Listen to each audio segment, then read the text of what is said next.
video, I will talk about one of the most important principles in value stream management, organizing around value. We'll review the value stream thinking behind these principles and discuss the why or benefits of this approach. And then finally, we'll review the key people practices to organize teams in this manner. Before we begin, I just want to introduce myself.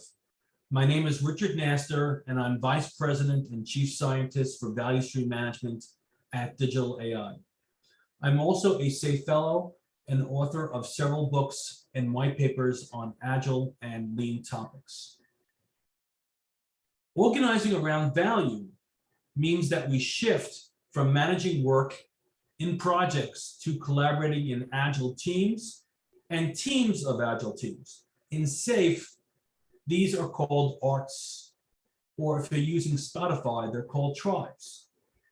Arts or tribes are self-managing and are aligned with a particular value stream, such as a product, service, business process, or even customer journey. So why do we want to organize around value? Well, the goal is to move away from the silo-based models such as projects that create handoffs, delays, lower quality, and waste. In contrast, a value stream organizational model allows you to create long-lived, stable teams that relentlessly improve the value stream's outcomes, not merely the results of one function. This value stream organization makes it possible to improve time to market, quality, and other KPIs that we're seeing on this slide. And if a value stream performance improves, the overall company results become better, which may not occur when a single function improves. Local optimizations of the system usually worsen overall performance. There are 4 key practices to organizing around value, and we'll go through each one of these. When we organize people in value streams, we must treat the design as an experiment or hypothesis and use value stream mapping as a tool to help us understand the flow of value in a development value stream so that we can start with the best known organizational design.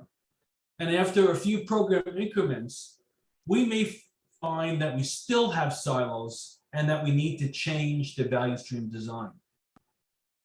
Since value streams in arts are virtual, we can organize them and reorganize them as we learn and as business needs dictate. No HR reorganization is required because people continue to report to their functional manager, but no longer require galley direction from them. Silos or organizational boundaries can increase costs by 25% or more, according to Mary and Tom Poppendick. Even worse, they slow down response time and interfere with team collaboration and communication. As you see on the right, there is nothing more powerful than an Agile team, except a team of Agile teams that are aligned to a shared mission and vision. And the more alignment that we have, the more autonomy that we can give to our teams. That is extremely important in order to gain higher velocity. Traditional approaches to project management were simply not designed for a global economy or the impact of today's digital disruptions. They put pressure on enterprises to work under a degree of uncertainty and deliver innovative solutions much faster. Some of the problems of projects include is that they form temporary teams that are brought to the work. And when the project is done, the team is disbanded and we lose all of that learning. People are often assigned to multiple projects, causing managers to focus on resource utilization over higher throughput of value. Large initiatives are often fully funded before proving the benefit hypothesis. Nothing is worse than spending millions of dollars and lots of time on a solution that nobody wants. Overly detailed business cases are based on speculative lagging ROI. I often joke that I'm one of the best fiction writers of all times because I have created numerous business cases based on speculative ROI that were really never proved out. They just were fiction. At the time, I didn't think so, but it turned out it was fiction. The better alternative is to create cross-functional agile teams, which are long-lived and have all the skills needed to develop increments in a short time box. This eliminates the need for handoffs and the subsequent delays that we need to push work across silos. And we often need a project manager in order to push work across silos, even when we have agile projects. People are the most important component of value stream management. And the way that you organize people for collaboration helps create true empowerment and a purpose-driven culture to relentlessly improve and deliver more value. Therefore, we need to intentionally create teams around value streams and across functional silos for optimal flow. One of the things that we can do is apply team topologies to design agile release trains or tribes so that they are optimized for flow. It's important that you test your design to ensure that you haven't created new silos. One of my favorite new books is by Matthew Skelton and Manuel Pace, Team Topologies. And they define 4 team types, which I have used in this slide to design the agile release train. There are stream-aligned teams, which are aligned to a flow of work, usually a segment of a particular business domain.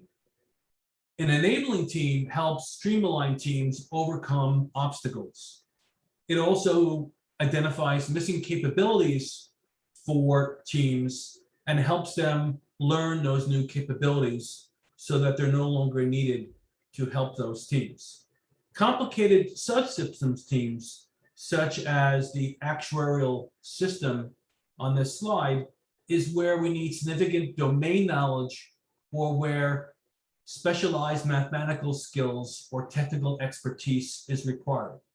Finally, platform teams are other types of teams, such as a systems team in SAFe, that helps the teams deliver and accelerate value delivery.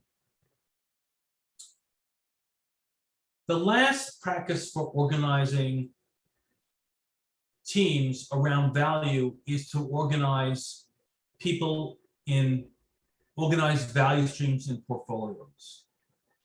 This has several advantages. For example, we can understand which value streams are performing best and then decide whether we want to invest more or less money in a particular area of the business.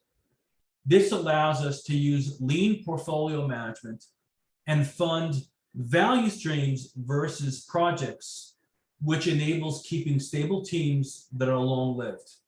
And as long as a product or service exists, the value stream for developing that product will also exist. Lean portfolio management also supports hypothesis-driven development for large initiatives, which is beyond the scope of this video.